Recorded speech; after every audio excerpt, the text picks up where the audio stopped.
Look at her, barely holding herself together. My cousin Melissa sneered across the table, loud enough for everyone to hear. 2 jobs, no car, no apartment, sleeping wherever she can. Maybe the library benches should send her a rent invoice. Laughter erupted, my other cousins joining in, their polished nails tapping champagne glasses as if mocking applause. I felt their words cut sharper than any blade.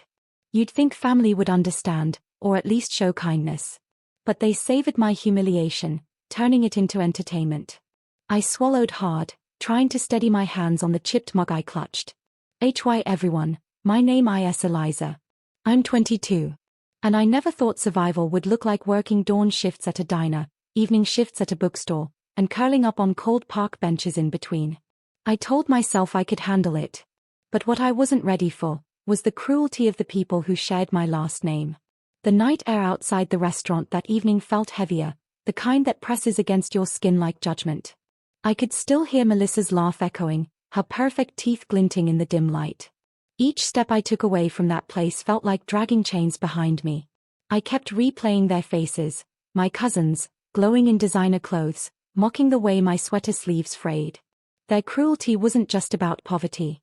It was about hierarchy. They believed my struggle made me less. Then, across the street, standing under a flickering streetlight, I saw him. My uncle. He had been there the whole time, silent, watching. His eyes weren't filled with pity, but something else. Something sharper, unreadable. He stepped forward, his polished shoes crunching against gravel. For a moment, silence stretched between us, broken only by the hum of traffic and the far-off sound of music spilling from the restaurant's open door. My throat tightened, bracing for another cutting remark. But he didn't mock me. He didn't laugh. Instead, his words slid out low and steady, like thunder rumbling before a storm. Come with me, Eliza. Tonight changes everything. I froze. My pulse raced. The cousin's laughter still clung to my skin, but his tone carried a weight that made me shiver. Because in that moment, I knew, something was about to shift, and none of us would ever forget it. I followed him without a word, my shoes scraping the sidewalk, each step echoing louder than my heartbeat. My uncle, Charles, was a man of sharp suits and sharper silences. The family always whispered about his wealth, his businesses, his endless connections, but no one dared ask too many questions. He was the kind of man who carried power in his stillness. We reached his car, sleek and black, parked under the glow of a pale street lamp. He opened the passenger door with a deliberate calm, and for a second, I hesitated.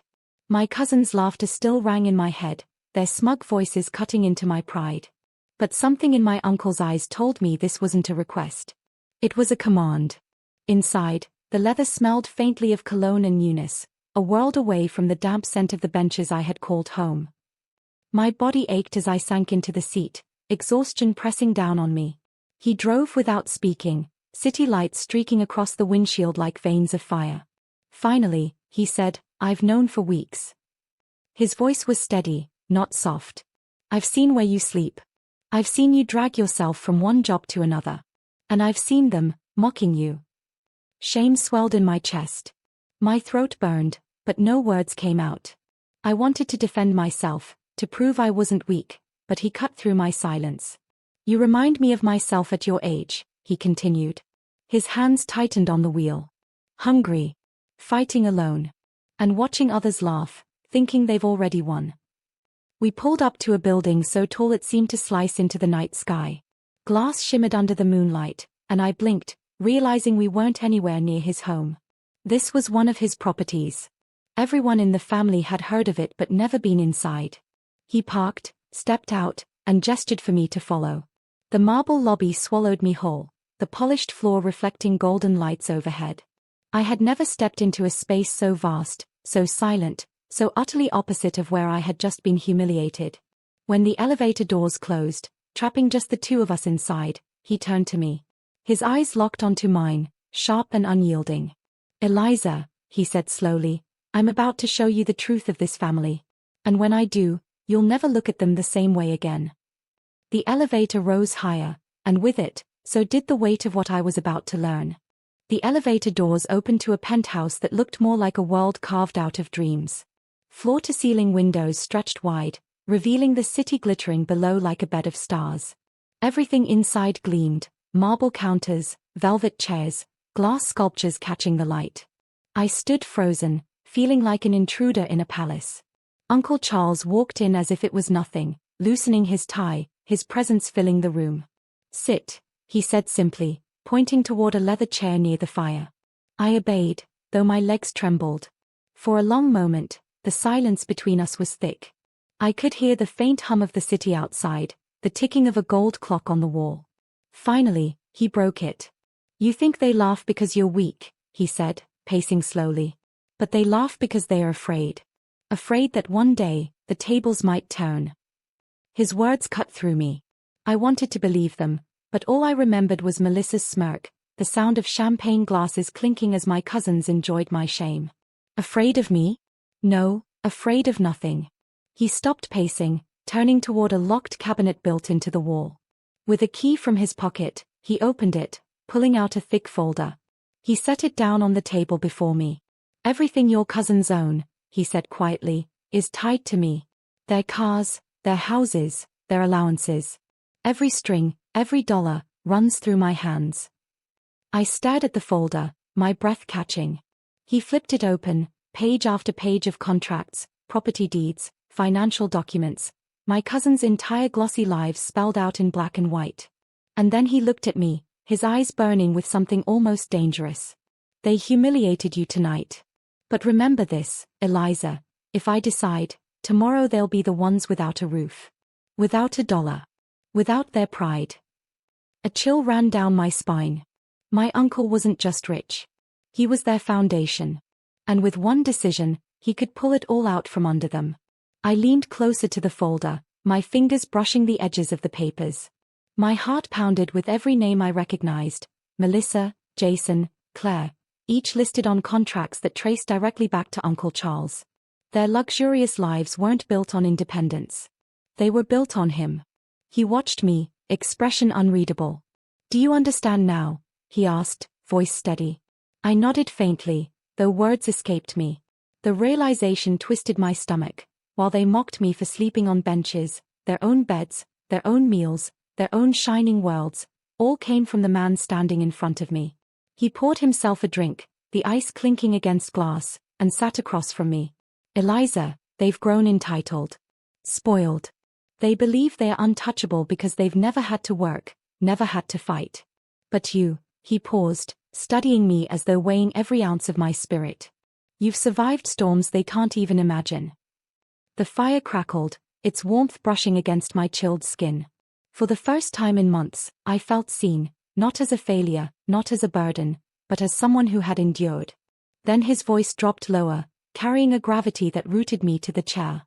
"I want you to be the one who teaches them what humility tastes like." The words stunned me. My lips parted, but I couldn't form a reply. He slid the folder closer to me, tapping the pages with a slow, deliberate rhythm. "Every contract here can be transferred. Every lease, every loan, every payment, redirected. I could do it myself, but they'd see it as my power. I want them to see you." The weight of what he offered pressed heavy on my chest. Revenge was no longer just an idea. It was right here, tangible, written in ink. I swallowed hard, staring at the documents, torn between fear and an undeniable pull toward justice. Outside, the city lights flickered like restless stars, and for the first time, I realized, the laughter of my cousins might soon turn into silence. I sat frozen, staring at the folder as if it held fire.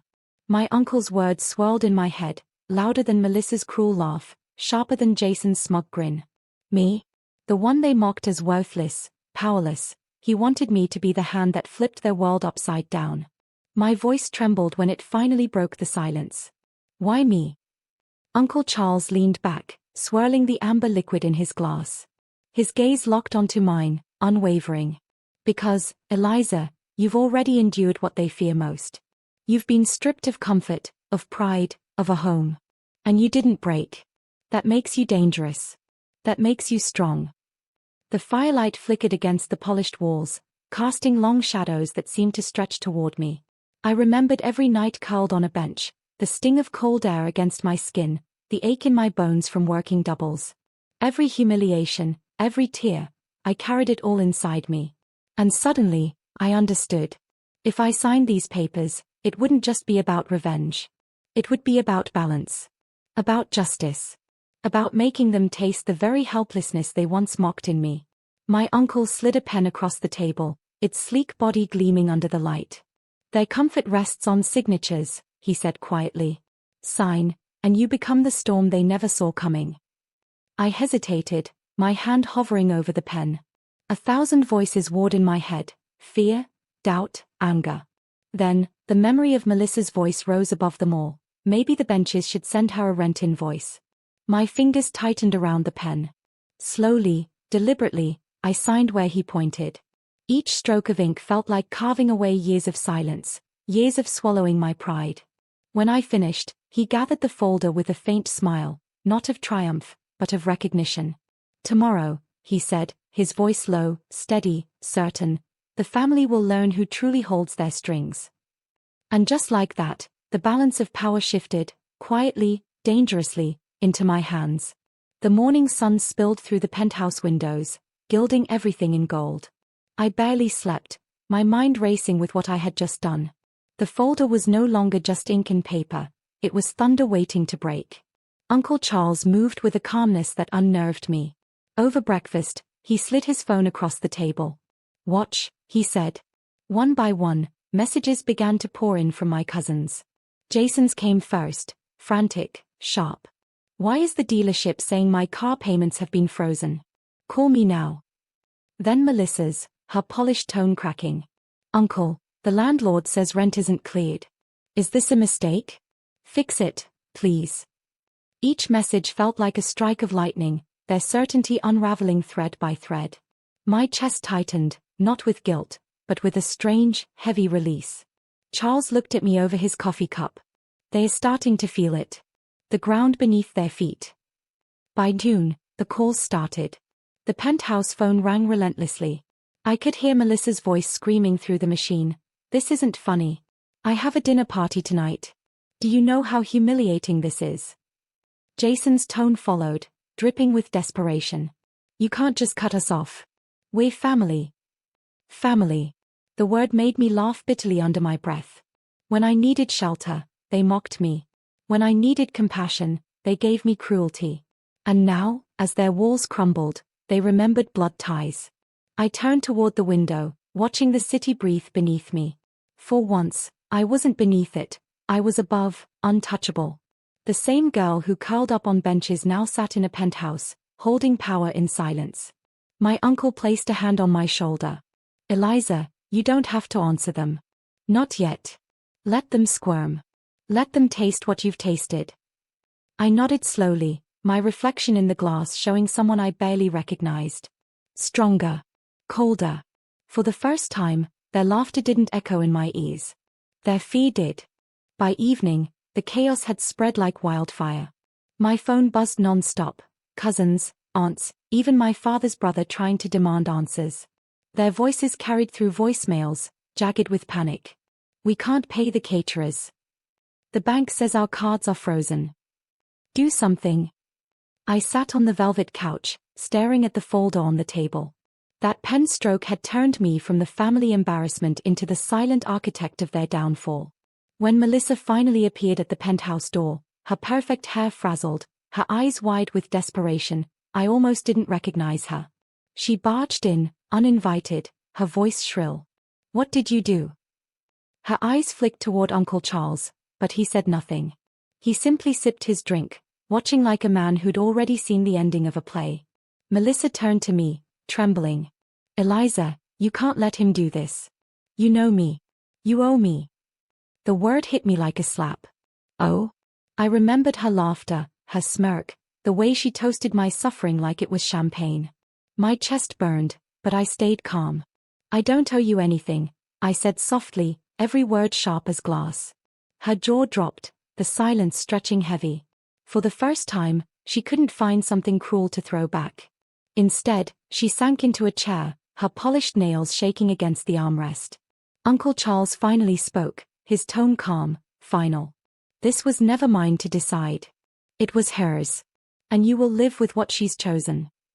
Melissa looked at me then, not with superiority, but with something I had never seen in her eyes before, fear. The roles had reversed, and the silence that followed was more powerful than any insult she had ever hurled. Melissa's pleas faded into the quiet hum of the city outside. She looked smaller than I had ever seen her, stripped of the confidence that once dripped from every word she spoke. My uncle remained still, letting the silence press down on her. It was me she had to face, not him. I rose slowly from the couch, each step toward her steady, deliberate. "Do you remember what you said that night?" My voice didn't rise, but the weight behind it filled the room. "You joked that maybe the benches should start charging me rent. Do you remember how you laughed when I walked away?" Melissa's lips parted, but no sound came. Her eyes darted down to the folder still resting on the table. "I learned something on those benches," I continued, my words sharp yet calm. "That comfort is fragile. That pride is fragile. And that cruelty has a way of coming back around." The firelight flickered, casting her face in trembling gold. She swallowed hard, but her silence was answer enough. I turned away, settling the folder back into the cabinet, locking it with a click that seemed to echo louder than any scream. This wasn't about ruining them completely, it was about balance, about reminding them that their world was never theirs to control. Uncle Charles nodded faintly, his approval quiet, solid. He had given me the choice, and I had chosen not to destroy, but to remind. To shift the weight they carried, so they'd never forget how easily it could all vanish. Melissa stood finally, shoulders hunched, voice barely a whisper. We were wrong." I didn't answer. Some truths didn't need my confirmation. Instead, I walked toward the window, watching the skyline shimmer, the city alive and endless. For the first time in years, I felt light, not because I had taken revenge in fire and fury, but because I had reclaimed my dignity in silence. Behind me, Melissa's quiet sob broke the air. And in that sound, I heard the true reversal, not my defeat, but hers.